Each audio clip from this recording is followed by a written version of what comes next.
Translation and purport by His Divine Grace, Srila A.C. Bhaktivedanta Swami Prabhupada, Srila Prabhupada Ki Jai. Translation.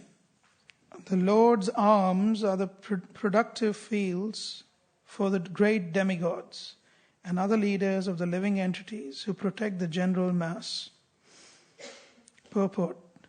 The important verse of Srimad Bhagavatam is corroborated and nicely explained in the Bhagavad Gita 10:41-42 as follows. Yad yad vibhuti matsattvam Shrimad urjitameva va tat tad eva avagaccham tvam mama tejomsha sambhavam athava bahunaitena kim nyatena tavarjuna vishtabhyam aham idam kritsnam ekam shena sthito jagat.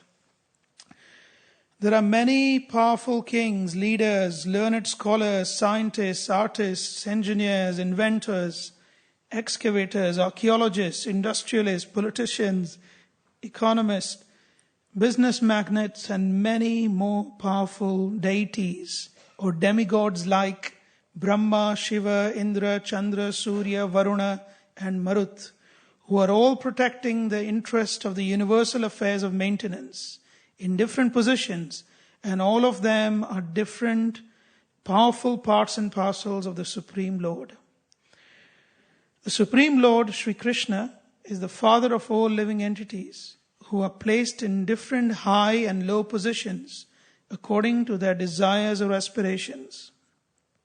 Some of them, as particularly mentioned above, are specifically endowed with powers by the will of the Lord. A sane person must know for certain that a living being, however powerful he may be, is neither absolute nor independent. All living beings must accept the origin of their specific power as mentioned in this verse. And if they act accordingly, then simply by discharging their respective occupational duties, they can achieve the highest perfection of life, namely eternal life, complete knowledge, and inexhaustible blessings. As long as the powerful men of the world do not accept the origin of their respective powers, namely the personality of Godhead, the actions of Maya, illusion, will continue to act. The actions of Maya are such that a powerful person misled by the illusory material energy wrongly accepts himself as all in all and does not develop God consciousness. As such, the false sense of egoism, namely myself and mine, has become overly prominent in the world, and there is a hard struggle for existence in human society. The intelligent class of men, therefore, must admit the Lord as the ultimate source of all energies, and thus pay tribute to the Lord for His good blessings. Simply by accepting the Lord as the supreme proprietor of everything, since He is actually so, and one can achieve the highest perfection of life. Whatever person may be in the estimation of the social order of things, if a person tries to reciprocate a feeling of love towards the Supreme Personality of Godhead and is satisfied with the blessings of the Lord, he will at once feel the highest peace of mind for which he is hankering life after life. Peace of mind, or in other words, the healthy state of mind, can be achieved only when the mind is situated in the transcendental loving service of the Lord. The parts and parcels of the Lord are endowed with specific powers for rendering service unto the Lord, just as a big business magnate's sons are empowered with specific powers of administration. The obedient son of the Father never goes against the will of the Father, and therefore passes life very peacefully in concurrence with the head of the family, the Father. Similarly, the Lord being the Father, all living beings should fully and satisfactorily discharge the duty and will of the Father as faithful sons. This very mentality will at once bring peace and prosperity to human society. ओम ज्ञानतिमिरान्धस्य ज्ञानाञ्जनशलाकया चक्षुरुन्मिलितं येन तस्मै श्रीगुरवे नमः। नमो ओं विष्णुपादाय कृष्णप्रेष्ठाय भूतले श्रीमते भक्तिवेदान्त स्वामिनिति नामिने। नमस्ते सरस्वतीदेवे गौरवाणी प्रचारिणे निर्विशेषशून्यवादी पाश्चात्यदेशधारिणे। जय श्री कृष्ण चैतन्य प्रभु नित्यानंद श्री अद्वैत गदाधर श्रीवासादि गौरभक्तवृंद। हरे कृष्ण कृष्ण कृष्ण हरे हरे, हरे Ram Ram Ram Hare Hare. So this is a very nice purport, wonderful purport. Many points that Srila Prabhupada emphasizes. Right at the beginning of the purport, he says, the powers that we all have are actually the powers of the Lord. These are borrowed powers. We all feel powerful, right? We are in control. Powerful means what? We feel in control. The temple president feels in control of the temple. The GBC feels in control of the region. The speaker feels in control of the talk that he's going to give. The kirtaniyas feels in control of the tune they want to sing. Actually, we are all feeling powerful, but we are all on borrowed power. Power that has been borrowed from the Lord.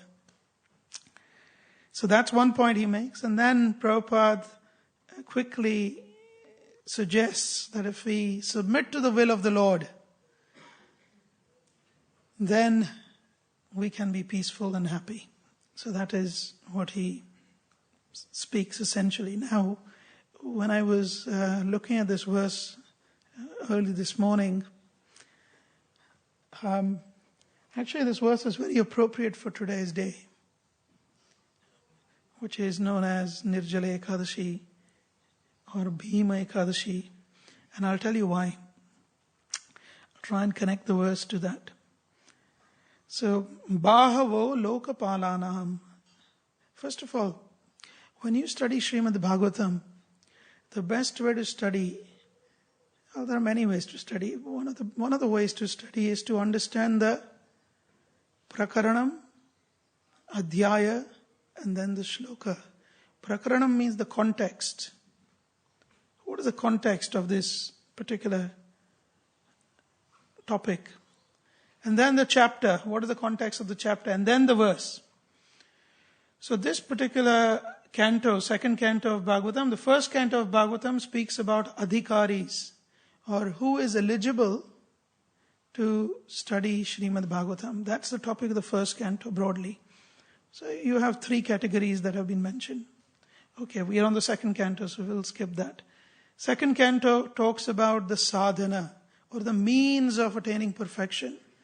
So chapter 1 starts with the impersonal Brahman as the means of attaining perfection.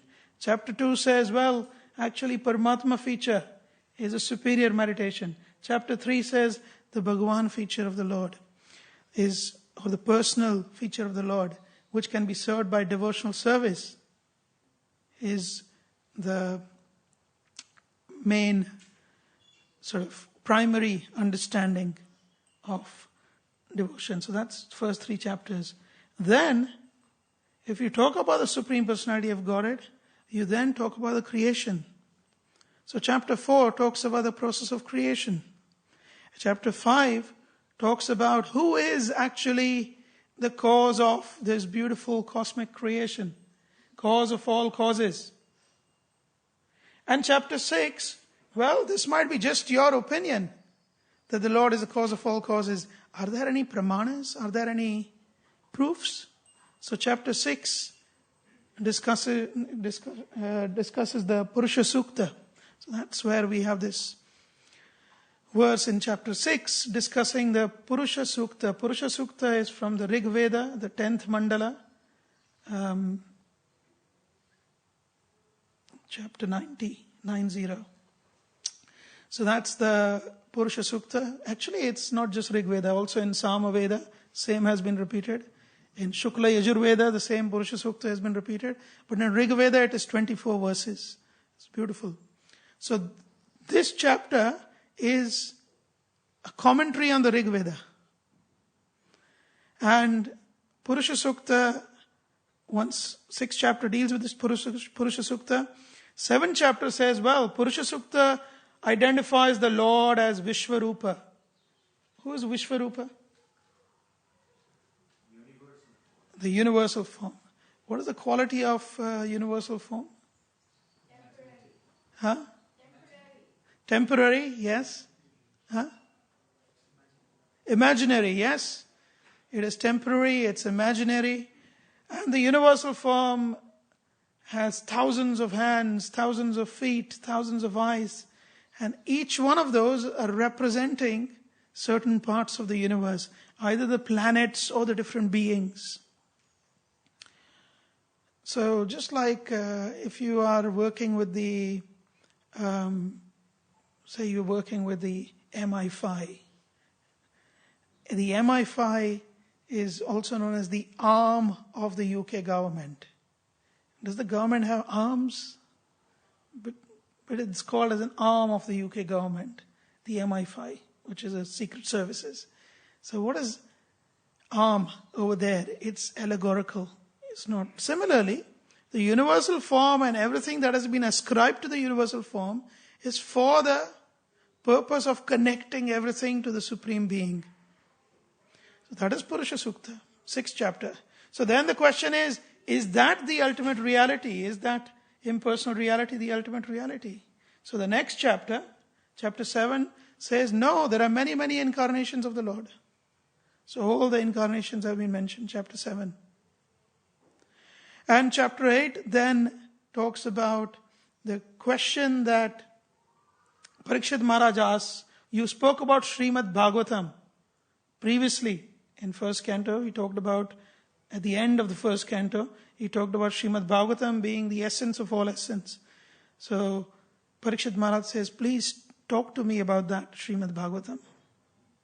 And the 9th chapter of this second canto, Parikshit Maharaj, because he's very curious and he's rightfully situated, Shukdev Goswami starts talking about Srimad Bhagavatam, but he begins with how Bhagavatam was received by Brahma and how he received Bhagavatam from Brahma. And then the last chapter, the 10th chapter of the second canto, talks about the topics of Srimad Bhagavatam, the 10 topics that Srimad Bhagavatam covers. So this is the flow. So we are right now dealing with Purusha Sukta, explained in Bhagavatam. And this particular verse is very beautiful because it is appropriate for today's day. It says, Bahavo lokapalanam bahavaha. So in the Sanskrit grammar, bahu means, in Hindi and so many other languages, bahu means your arms. But bahavaha is plural, many, many arms, innumerable arms, plural. A person has 2 arms, a human being. But here it says innumerable arms. And then it says these arms are represented by Lokapala. So who are the Lokapalas? Today we are all fasting, so we'll have low energy. So I'm going to try and make it a little bit interactive. Ask you questions. So who are the Lokapalas? Demigods. Any specific demigods or anyone is a Lokapal? So, can anyone be a Lokapal? Is Varuna, for example, is a demigod of the oceans and the water. Is he a Lokapala? Yes? No? Huh? Yes, okay. Okay. So, who are the Lokapalas? Huh? Controlling deities, yes. Yes, the Lokpalas are also Dikpalas. So actually we are on the Blue Mandala plane, we are on a small planet in Bharatvarsha called Earth. This is different. 5th canto cosmology is different from the modern universal understanding. So the Bhumandala plane is a subtle plane, yeah, it's a plane.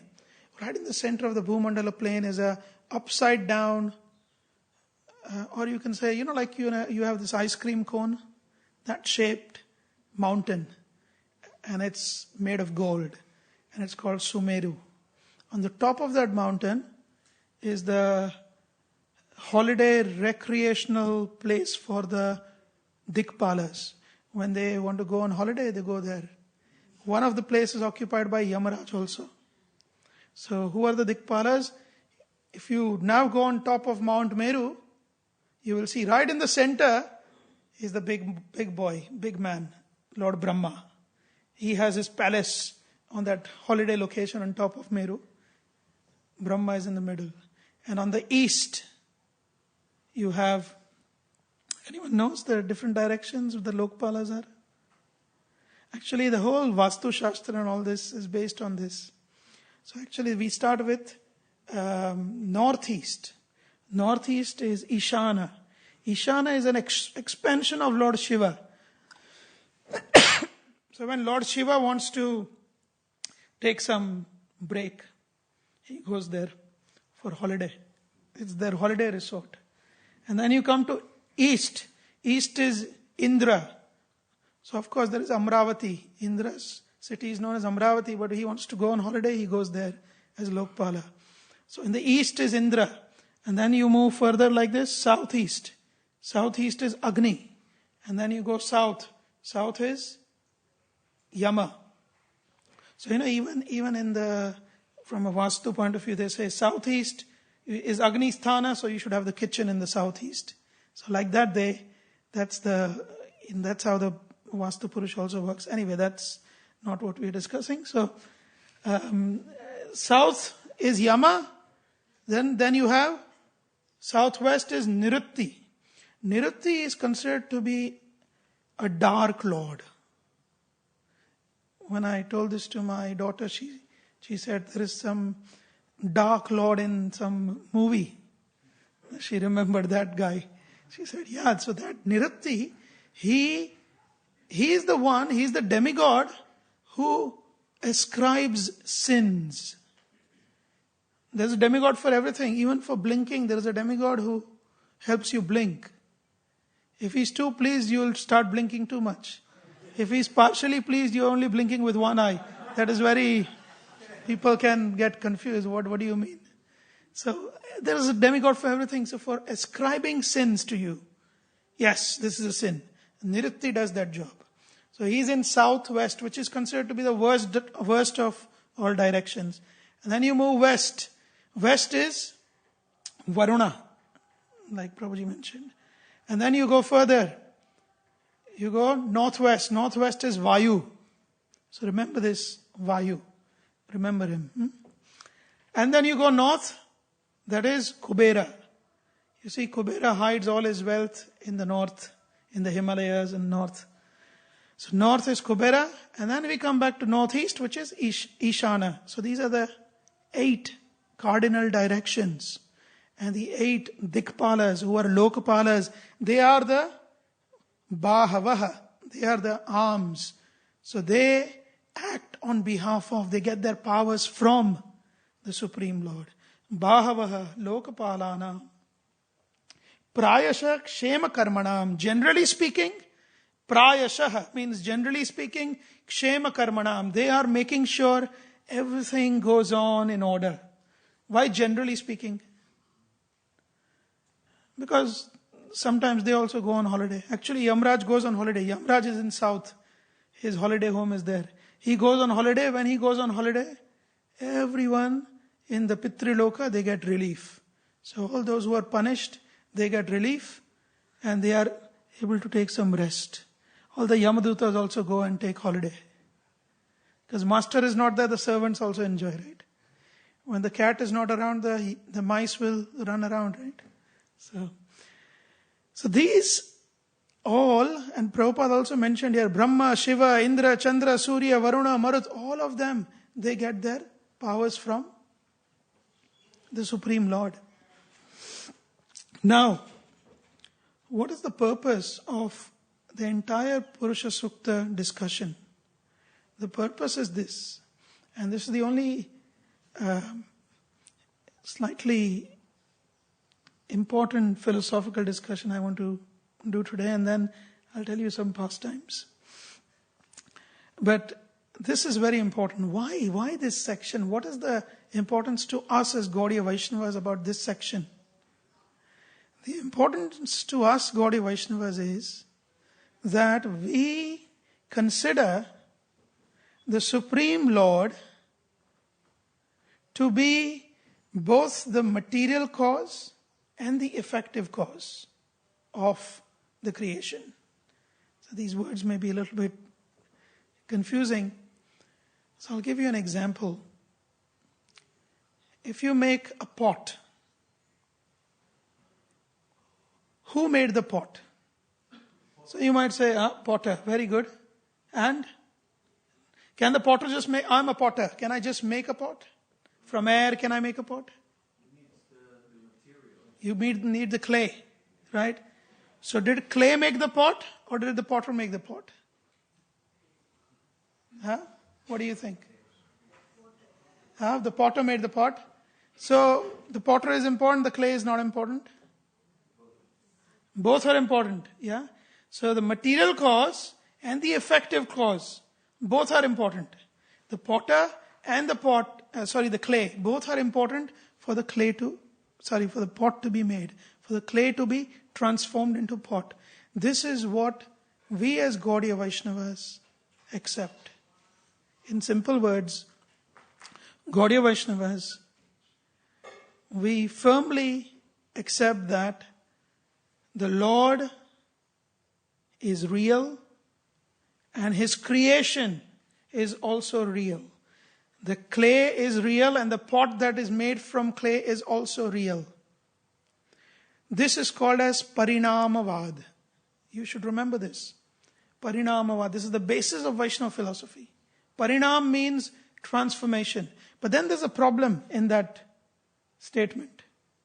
If you turn clay into a pot, if the Lord is like the clay and the world is like a pot, it's made from clay, then what happens? What is the difficulty there?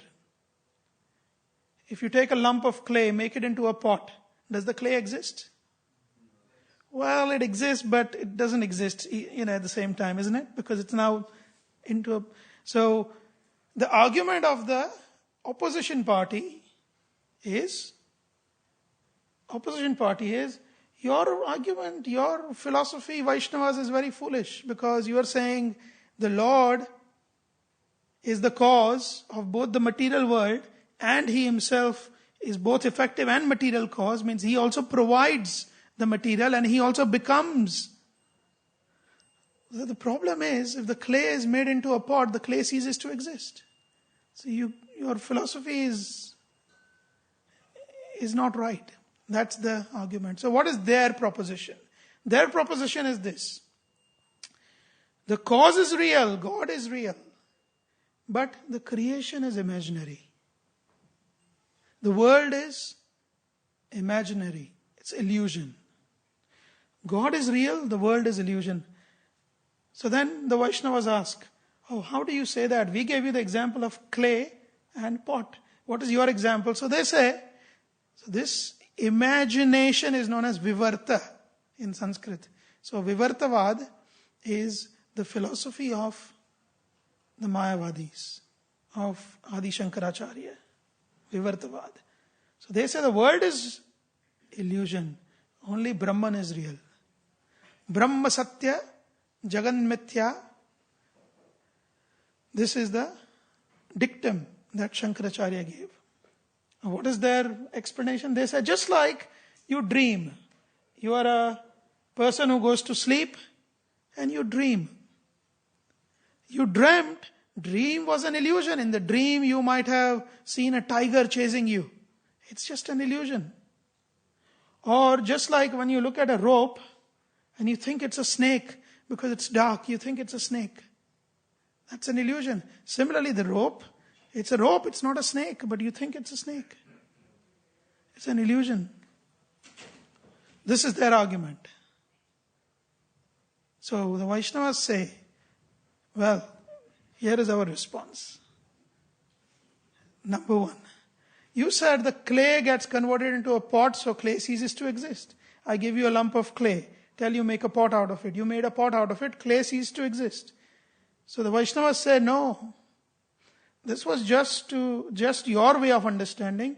Let us go to the Shastra. Let's look at the Upanishads. The Upanishads say the Lord is like a human, compared to a human, and the creation is compared to the nails. So the nails, so I'm a human being, I am conscious. Are my nails conscious? Do I make any effort to grow them? But they grow nonetheless, isn't it? And they are, although coming from me, they are jada, which means they have no consciousness. The nail itself, I cut them off, there is no consciousness. Yet I am creating it. Similarly, the Lord creates this universe, supplies the material to create this universe, and yet the Lord does not transform. Because my nails are growing, it doesn't mean I'm becoming a lesser human. The more nails grow, the lesser human I become. No. Another example the Vaishnavas give from the scriptures, when Prabhupada, Siddhanta Saraswati Thakur used to use these two examples. Chandogya Upanishad says, the Lord is like a spider, and the world is like a web. The spider, from his own spit, he spits out the web, he creates the web, and when he's too bored with one location, he wants to move somewhere, he swallows the same web and he goes to another location. Similarly, the Lord is the cause of the creation and also takes everything in him at the end of this universal dissolution, and he moves on. Another day, another creation. So the Lord is like a spider and the world is like a web. And sir, your explanation of a man dreaming, it's ridiculous. Why ridiculous? Because you think the dream was illusionary. If it was illusionary, then why is it that after dreaming that a tiger was running behind you, in the morning when you woke up, your bed was wet? Out of fear, your bed was wet. This actually Madhvacharya argues like this with the Mayavadis. He says, why do you wet your bed after a fearsome dream? Because the dream was real. You actually felt the vikara in your body, transformation in your body, and you couldn't control your urine and you wet your bed because of fear. Madhvacharya gives this argument. So the dream is real. The proof is you wet your bed. Okay, the other example you gave about the rope looking like a snake. My dear sir, the snake is real and the rope is real. And that is why you foolishly thought the rope was a snake. Had the snake been an illusionary thing, you would not think of the rope as a snake. You could not conceive it as a snake if there was nothing called as a snake. So snake is real, rope is real, and hence you are thinking it is, you're mistaking it to be snake. So these are the 2 points, very important for us Vaishnavas. So what is the connection here with this verse? Connection is this. Here in Purusha Sukta, in this section, especially this verse and future verses, the point that is being made is this, that every single personality, every single thing in the universe is a direct manifestation of the Lord and His powers. The Mayavadis would say, the Devatas are all illusionary. Bhagavatam says, no. Bahavaha lokapalanam prayasha shema karmanam. They are not illusionary. The Devatas, etc. are not illusionary. They are actual extension of the power of the Lord. So this entire section supports, the entire section of Bhagavatam, chapter 6, is in support of Parinamavad. For those how many of you understood what I just spoke in the last 10 minutes? Raise your hand. Okay. What about the rest? How many of you did not understand? I'm sure the ones who didn't raise their hands did not understand. Okay. So those who did not understand can ask those who understood. And they will explain it to you. But this is so important. We consider the Lord to be both the material and the effective cause. And this is the proof that all the beings in this universe and everything that exists is directly an extension of the Lord. It is not illusionary. Okay.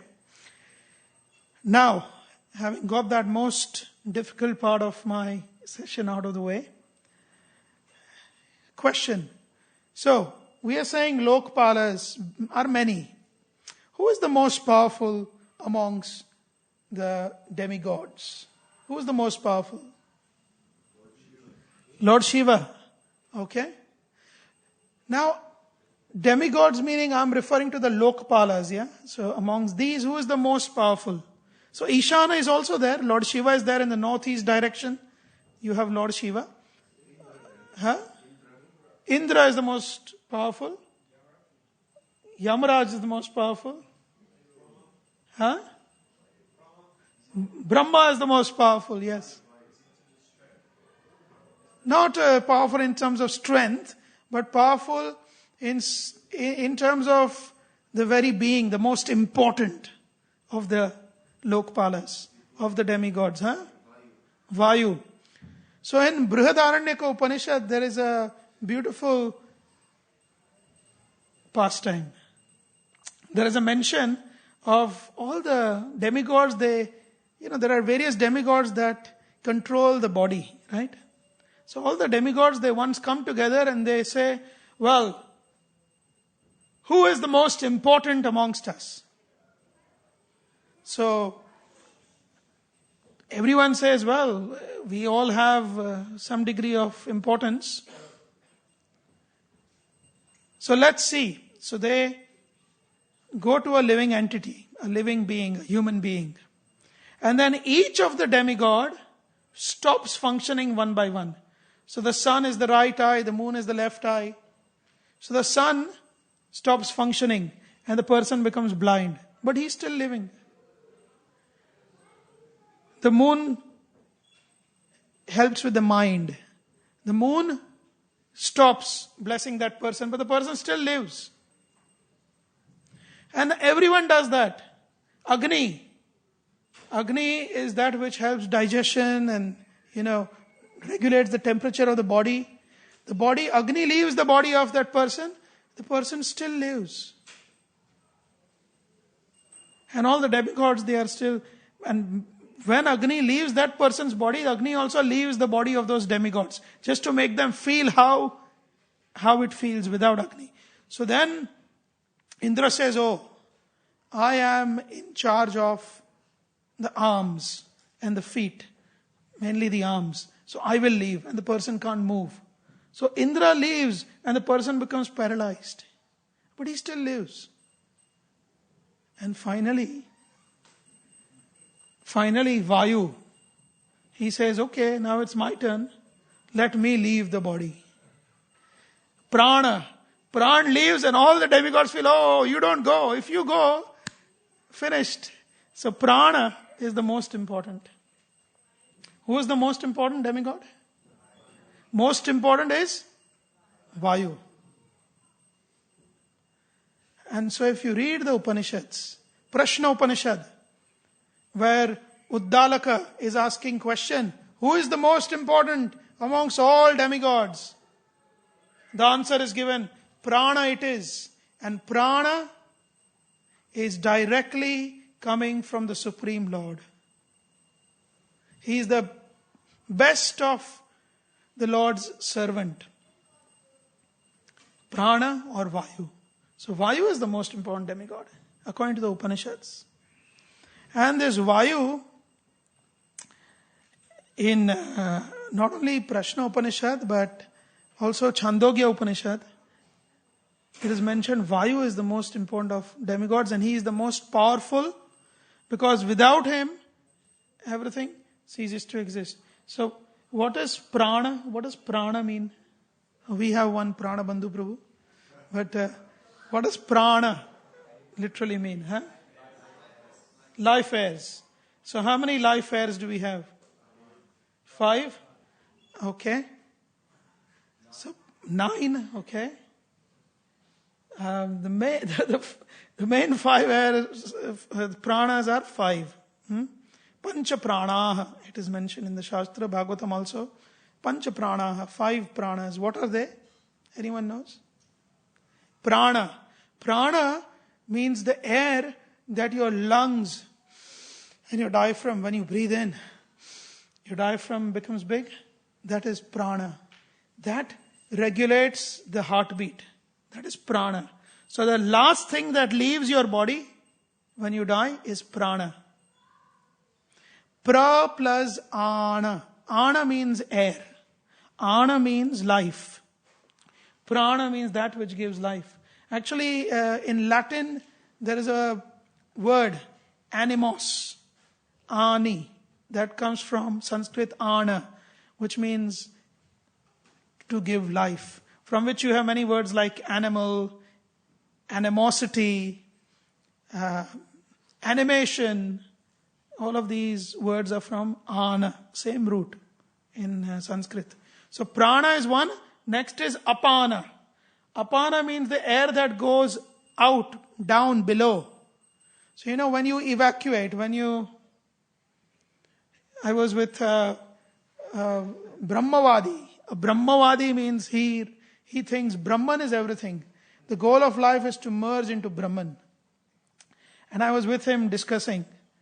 And he said, moksha means to merge into Brahman. And we were having some nice discussion in Varanasi, 2010. And then, while we were having that discussion, he was very uneasy. So I said, you don't look very... So he said, no, somehow, I'm constipated. So, very uneasy. So I was arguing that you can give any definition to liberation, it doesn't matter. You have to understand what is given in the Shastra. So he said, no, my definition is, he could not argue. So he was saying, but my definition is that liberation means to merge into the Supreme. So, there is one Ayurvedic medicine called Malashuddhi. Malashuddhi, it's a powder. You take that powder and then you can be in the toilet for 2-3 hours. So very potent, Malashuddhi. Yeah.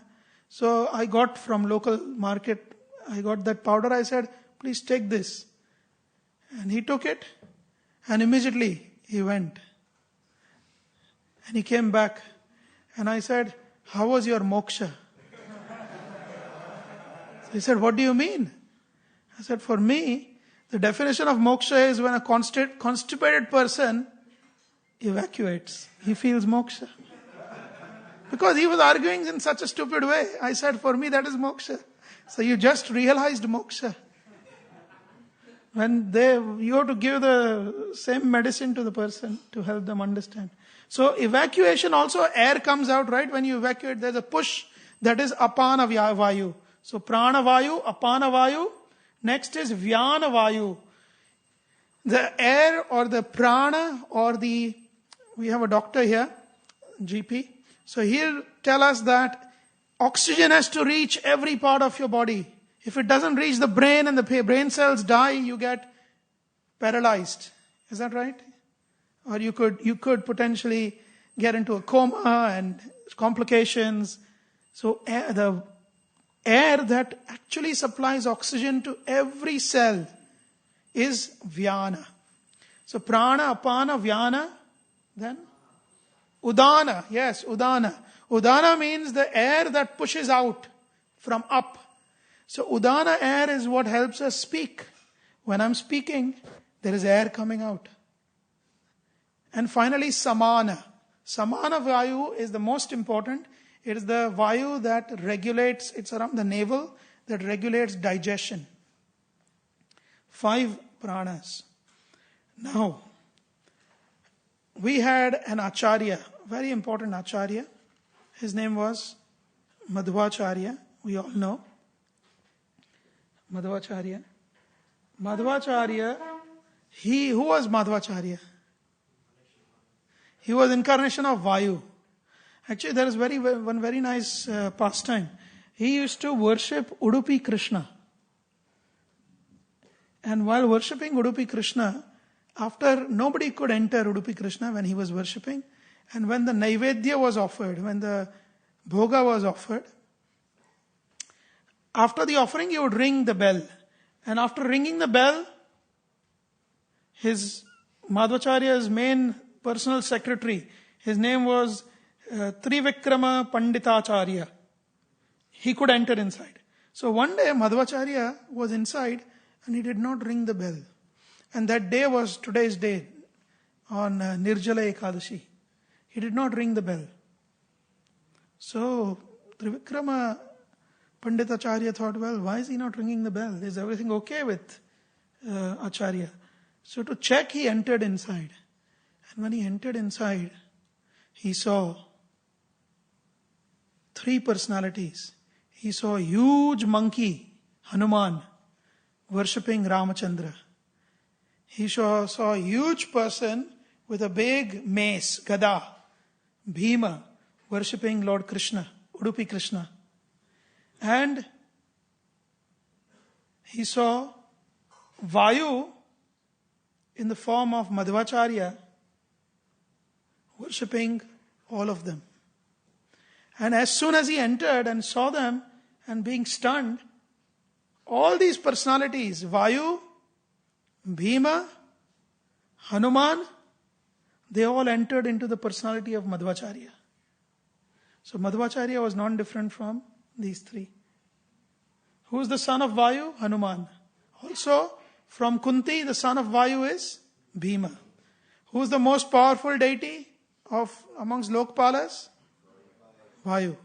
So, Bahavaha Lokapalanam. It can also mean, I am the most powerful amongst the Lokpalas. Who is that? Krishna, who is the controller of Vayu. So, Madhvacharya. And then what happens? Trivikram Panditacharya, as soon as he sees Madhvacharya, he falls at his feet and he starts singing the Vayu Stuti. Beautiful Stuti. 49 verses. Vayu Stuti was composed in glorification of Madhvacharya. And then when he revealed Madhvacharya's identity, Madhvacharya was not shy. He is Hanuman, he is Bhim, he is not shy. So then every single work that Madhvacharya composed, for example, he composed one work which is beautiful. It's known as Vishnu Tattva Vinirnaya, one of the books he composed. Vishnu Tattva Vinirnaya is a book in which he says, all right, let us bring the Buddhists. He takes the Buddhists, 5 arguments he gives against Buddhists. He says, okay, they have no further argument. Let's take the Jains. Okay, no further argument. Let's take Pashupatas.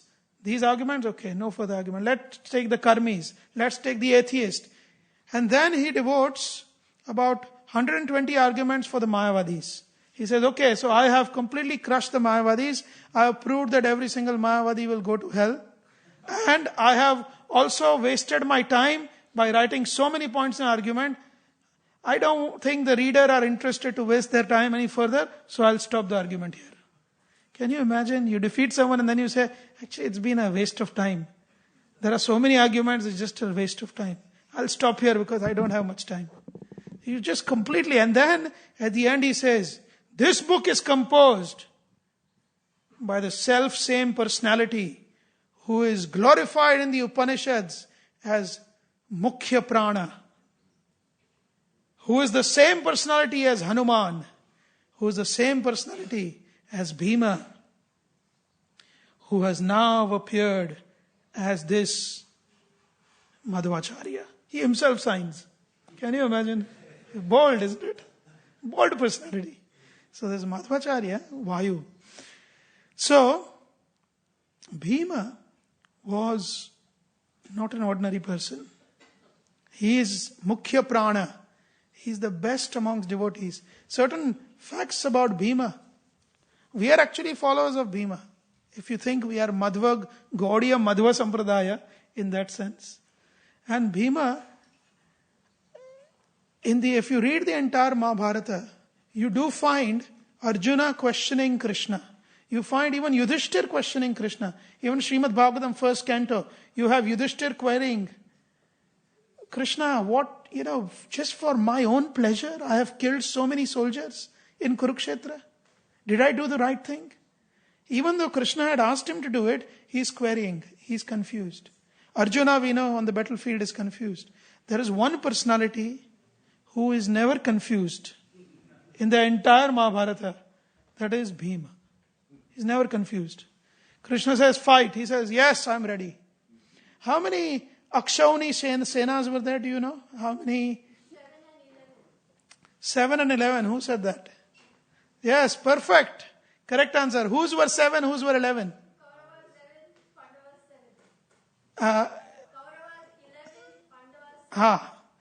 Kauravas had 11 Akshauni Senas and Pandavas had 7.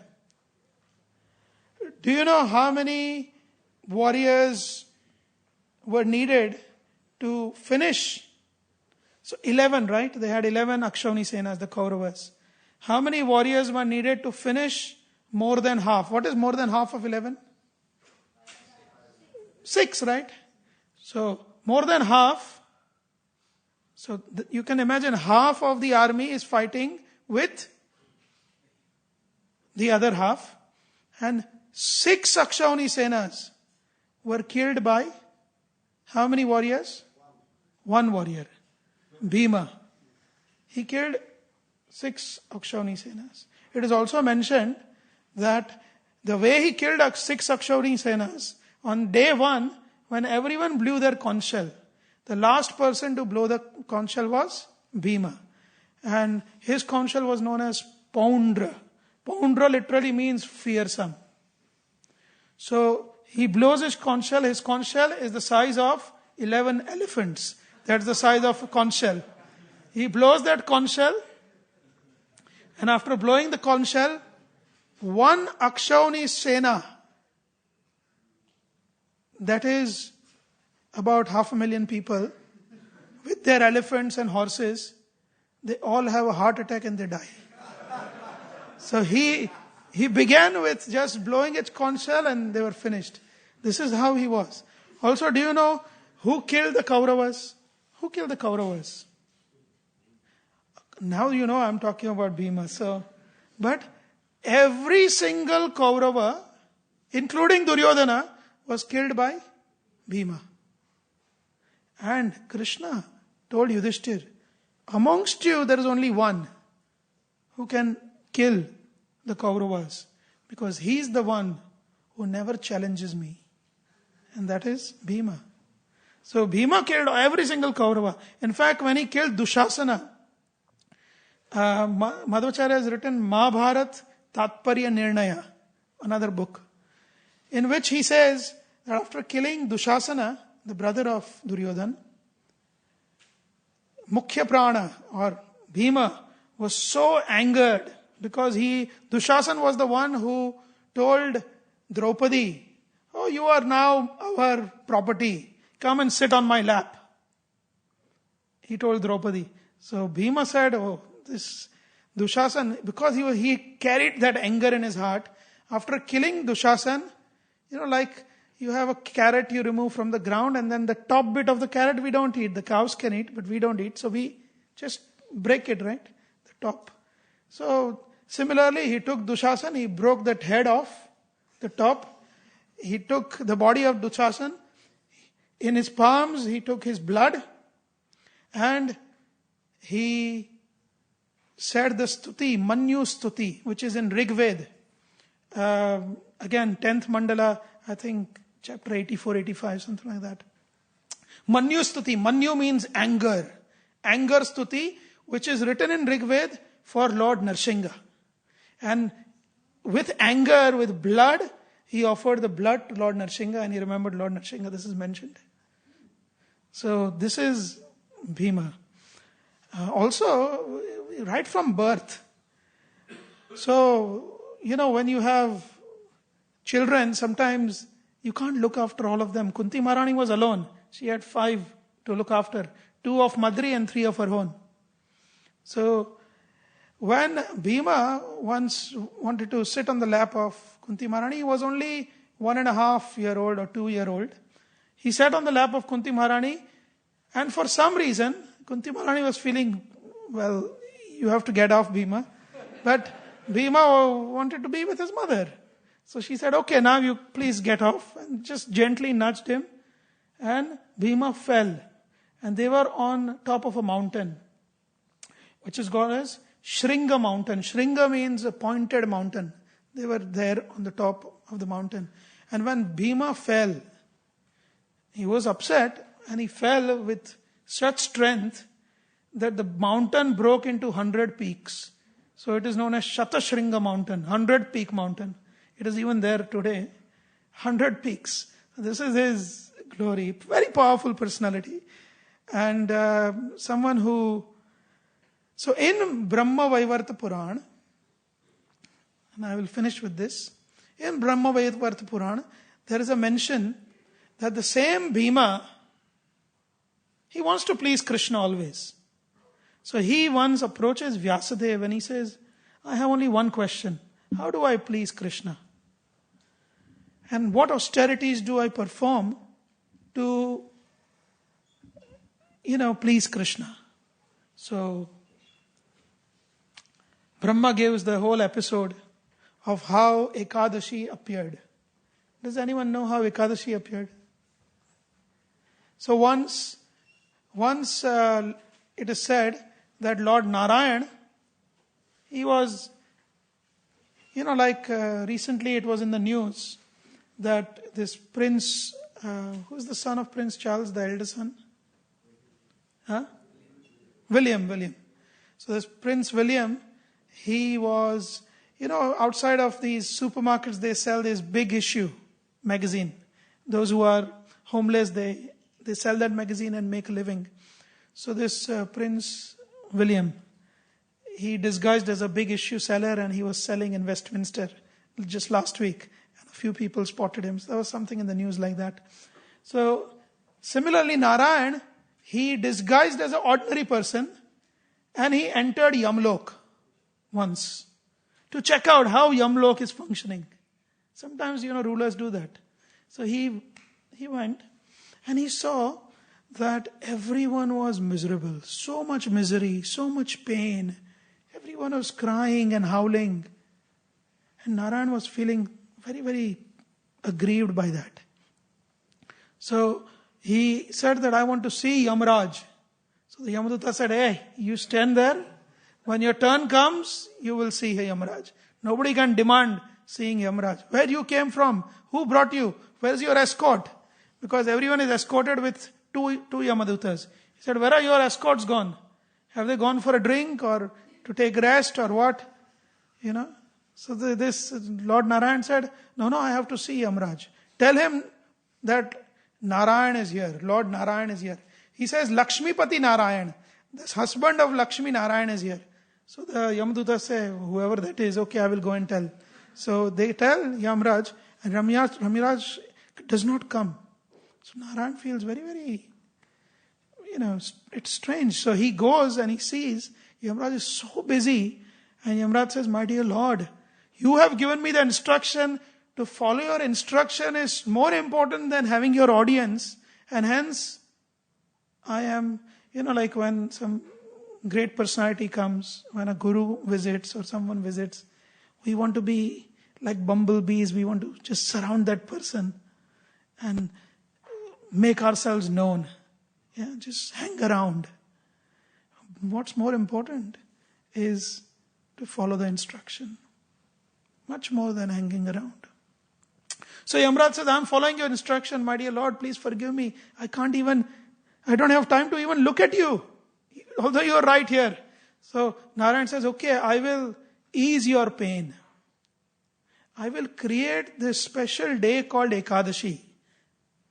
On that day, whoever fasts will not have to see your face.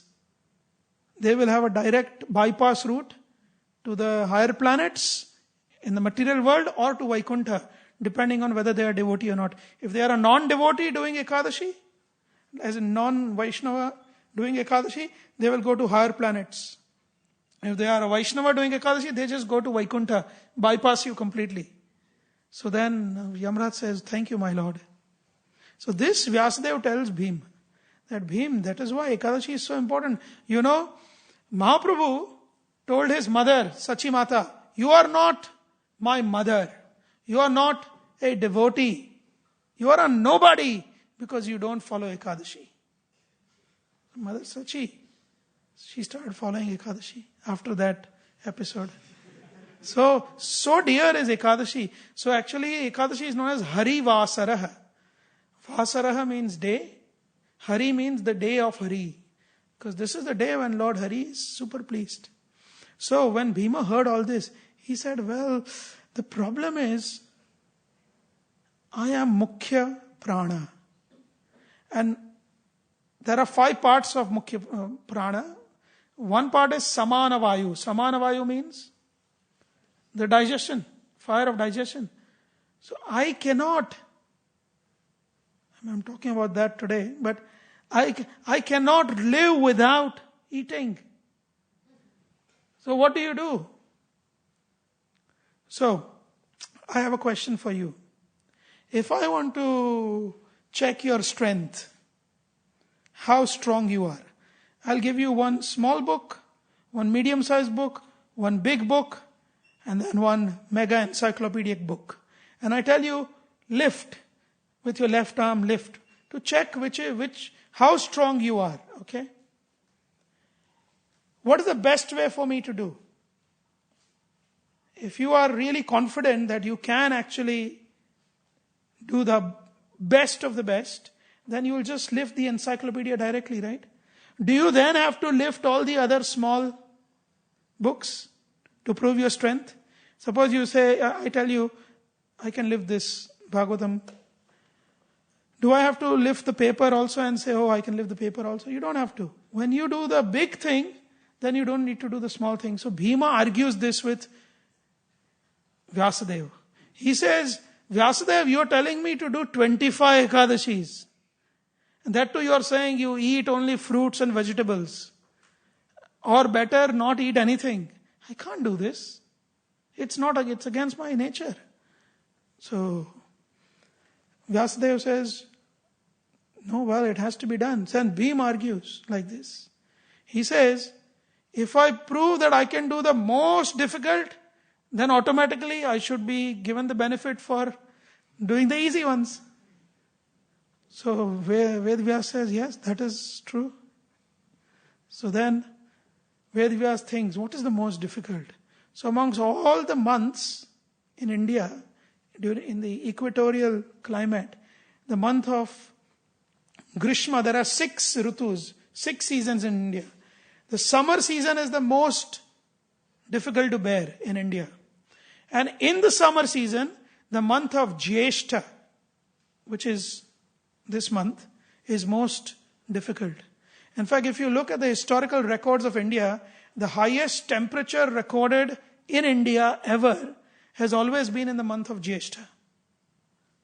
The Vedic month of Jyeshtha, or in the English month of May, June. End of May, middle of May, end of May to first week in June. First, second week in June. So that's the period which is the hottest.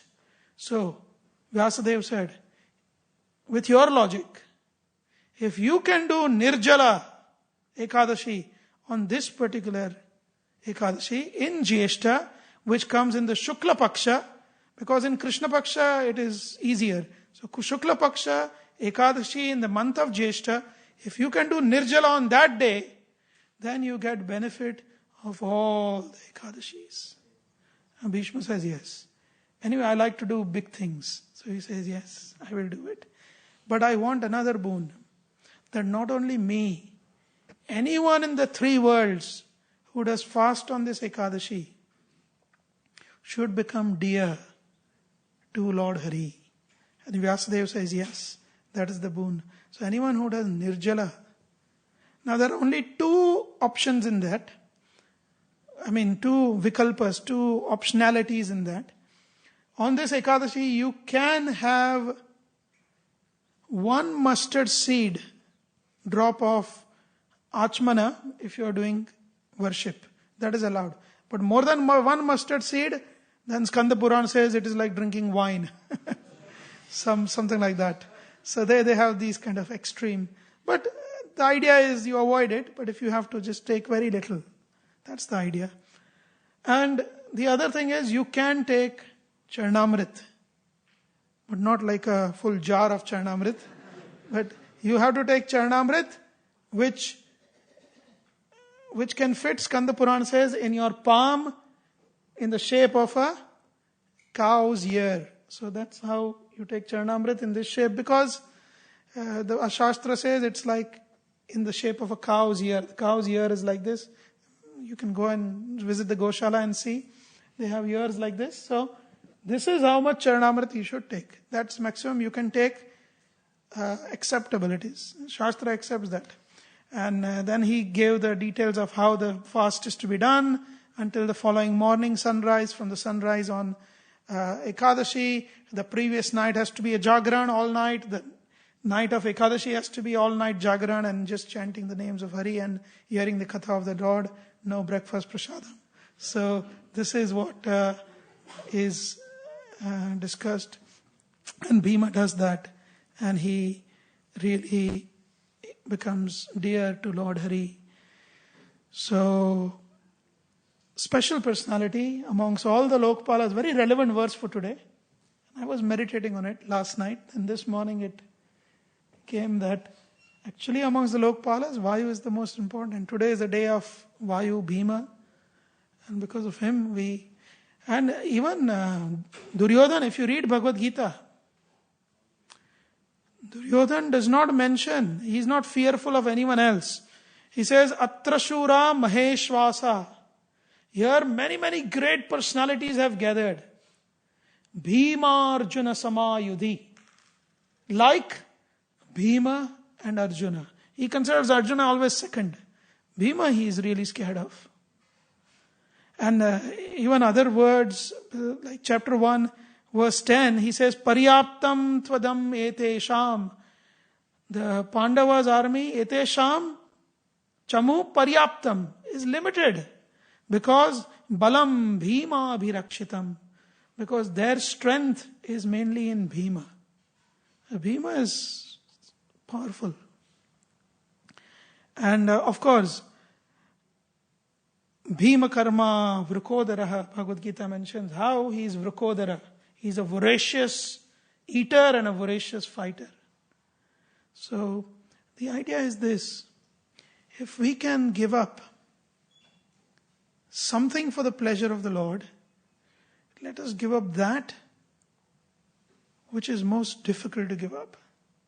Like in the case of Bhima, it is his eating. Something that is nearly impossible for him. When we make an offering to the Lord, the best offering to the Lord is that. Sometimes people say, well, the best offering to the Lord is one that is given from the heart. Of course, absolutely.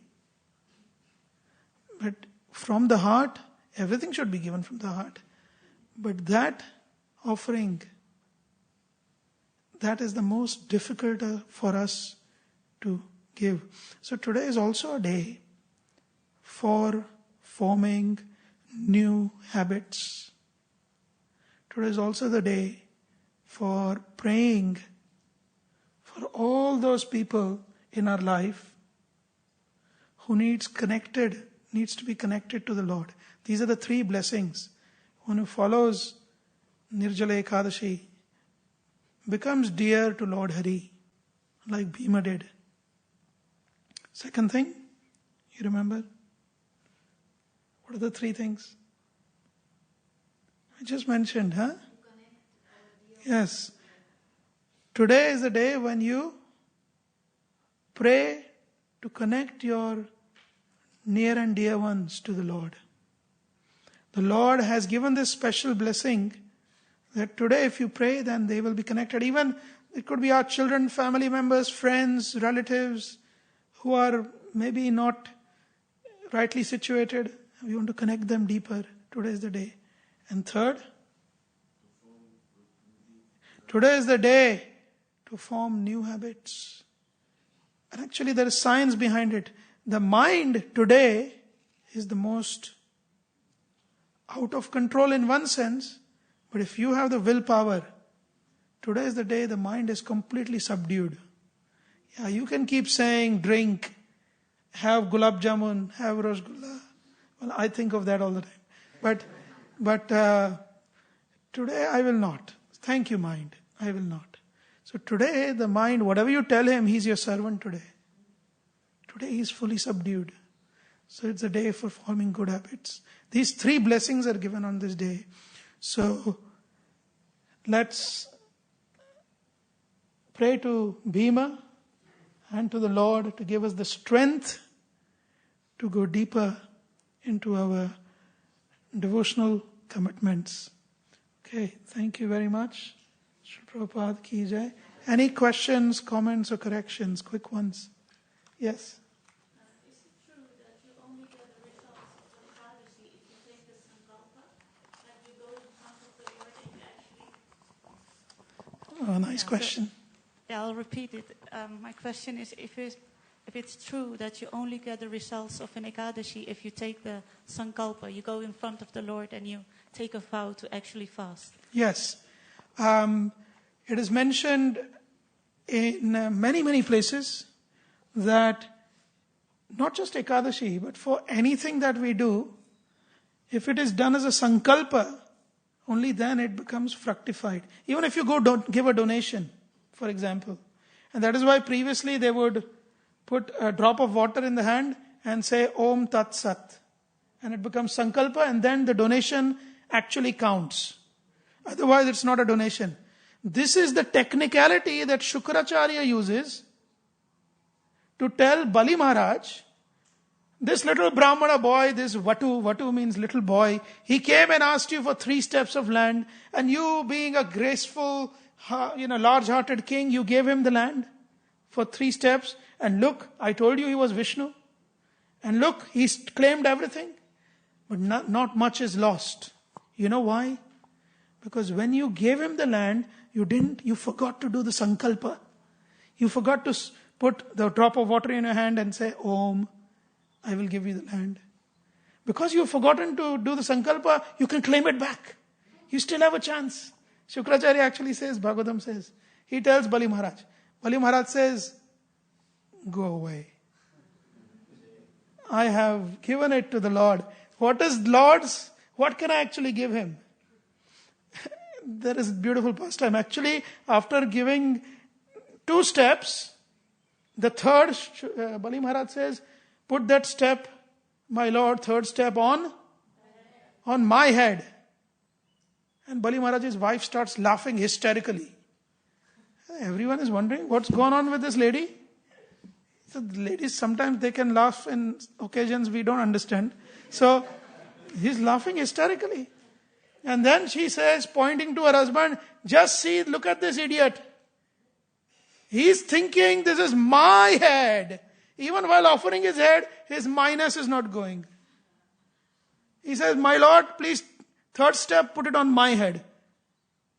His wife, I think her name was Vindhyavali. Yeah, she laughs hysterically. And then she says to Lord Brahma says, everything is okay, what's wrong? She says, no, just see, look at this idiot Bali, my husband. He still thinks that he possesses his head. What he possesses nothing. Everything is Hari's. He is giving to Hari what is not his anyway. So why is he so proud?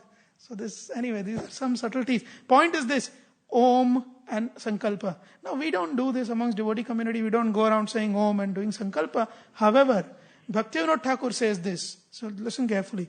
He says that as Vaishnavas, so there are different types of sankalpas. Some sankalpas are for a purpose. Like you give a donation, it's for a sankalpa for a purpose.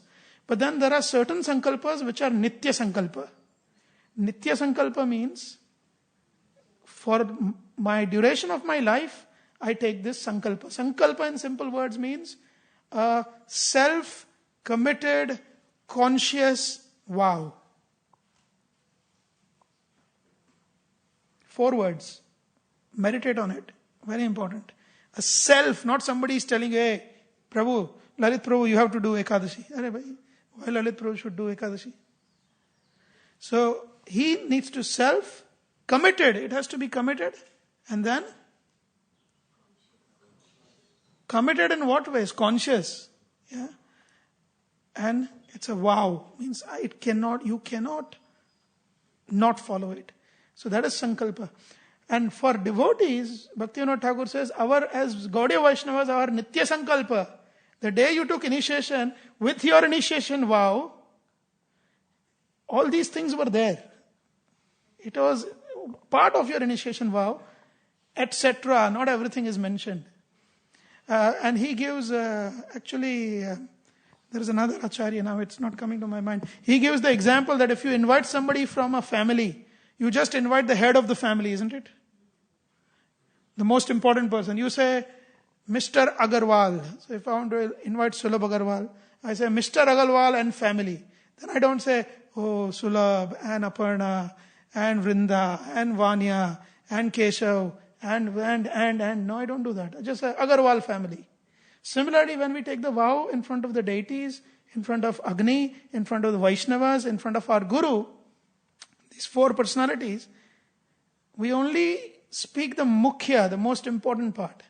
Actually, previously, in Harinam Diksha and Siddhanta Saraswati Thakur's time, or even before that, the only vow that was taken was, I will chant 100,000 names of Hare Krishna Mahamantra, total 100,000 names I will chant every day, 64 rounds I will chant every day. That's the only vow.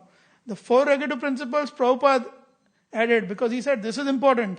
Otherwise you will never progress. Like Siddhanta Saraswati Thakur says, you will have the anchor and you are rowing your boat.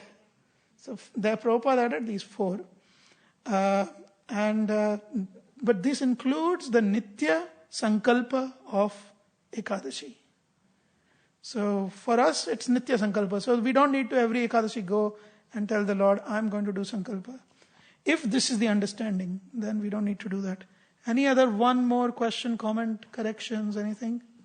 Anyone? Okay. Yes, Prabhu. I'll come to you, Mataji. Make it quick. Prabhu, thank you. So by taking a little water in the evening, yeah. Do you consider breaking the fast by taking a little water? See, there is Sankalpa and there is Anukalpa. Two aspects are there in any Ekadashi fasting. Sankalpa gives the full result. Anukalpa gives most of the result, but not the full result.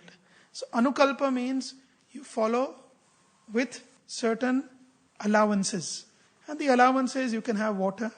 If you can't just remain with having some water. You can have milk. Some people are. Also, there are 4 exceptions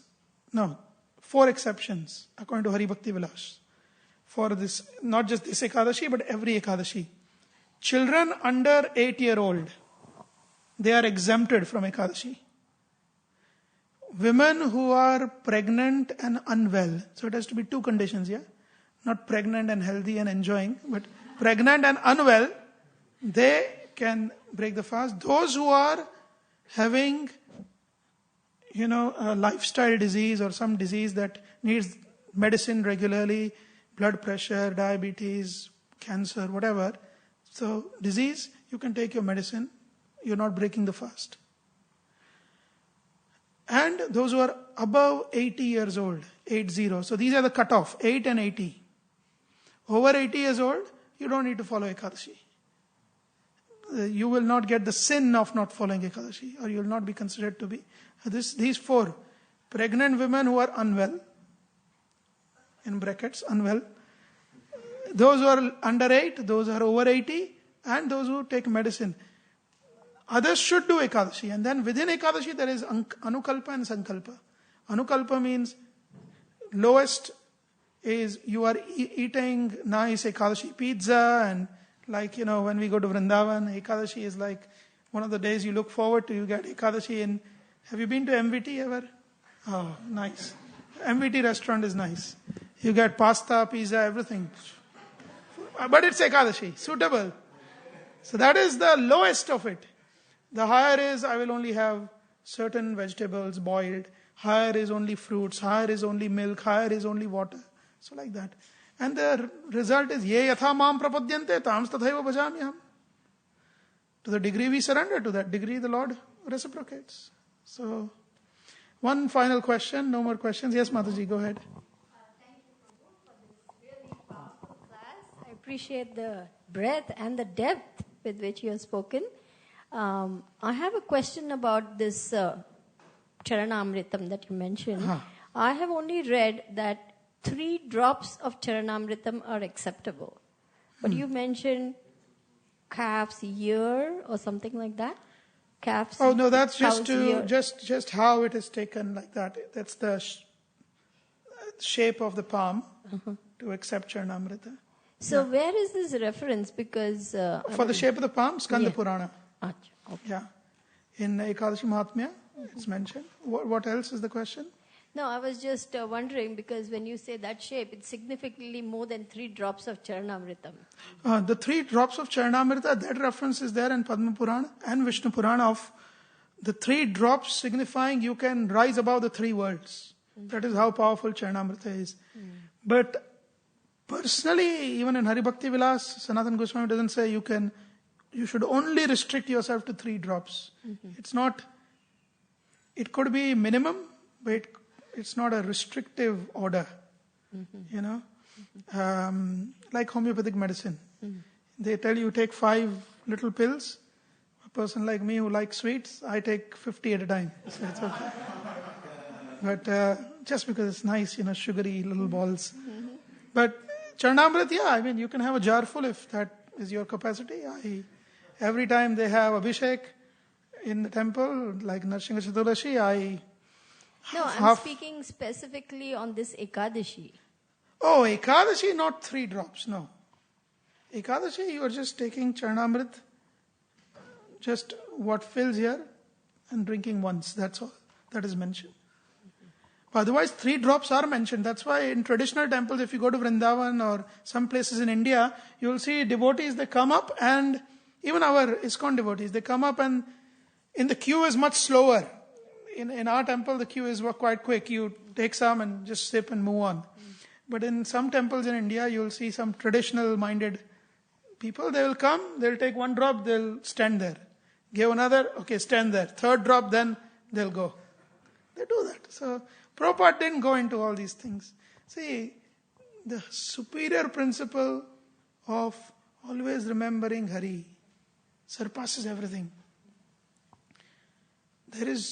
Prabhupada even said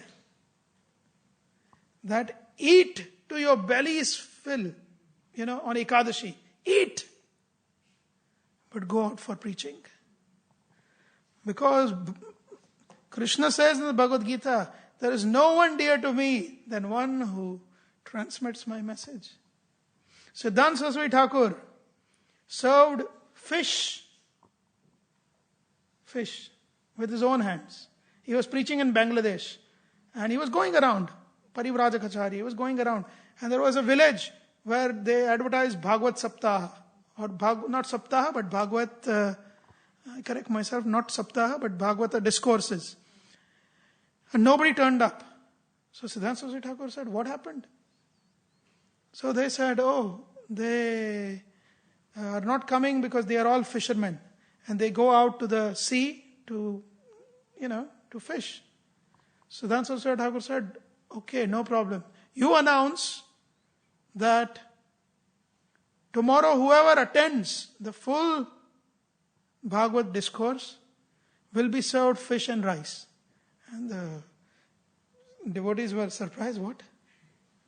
And they said, no, I will personally serve each one who comes. I'll personally serve them fish and rice. And he did. And then he said, I completely take the sin of serving them fish and rice and let me go to hell if I can transform their hearts and make them into Vaishnavas. And this is the personality. So our superior principles, chanting the Hare Krishna Mahamantra, 5 principles Mahaprabhu gave, right? What are the 5? If we do these 5, the other things will, And that 5 principle does not have Ekadashi, for example, for a good reason. And this is the reason. Ekadashi, when an Acharya's order is there, you could even forget Ekadashi. But what are the 5 principles? Chanting the Hare Krishna Mahamantra, no option there. Reading Srimad Bhagavatam, no option there. Serving Vaishnavas, no option there.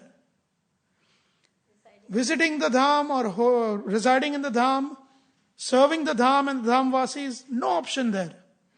And finally, which one did I forget? Deity worship, no option. These 5 are mukhya. Otherwise there are 64. If you read Padma Puran and collect all of them, which I did just for adventure, there is over 300 of them. So how you will do? It says, when if you go in all these details, it says, if you want to evacuate, if you want to, empty your belly in the toilet, you should not face the east while evacuating. So how we can do that? You have to take Achman after drinking water. Prabhupada said this, that if I give you all the rules, you will run away. So, we will do whatever is necessary, how much is necessary. Also, one more thing, all these things we learn from these discourses and reading these books, who are they for? Who are they for? They are not for Smarahari. I don't have to look at Smarahari and say, hey, Smarahari, why do you not fast on Ekadashi, or why are you not having Nirjala? My understanding, my knowledge, my meditation is not to correct Smarahari, it is for my own good. And this is the heart of Krishna consciousness. It is first and foremost to apply to ourselves. And to never apply it, unless you are in a position of authority, to never apply it to another person. So Smarahari, he can be, eating a pizza, I don't know. Fine, he's still a wonderful devotee. I'll still pay my obeisances to him, dance with him. So, like that. So, thank you very much. Sorry I elaborated too much and you were very patient. Srila Prabhupada ki jai, Samveda Bhakta Vrinda ki jai, Gaur Premanandi, Hari Hari Bol.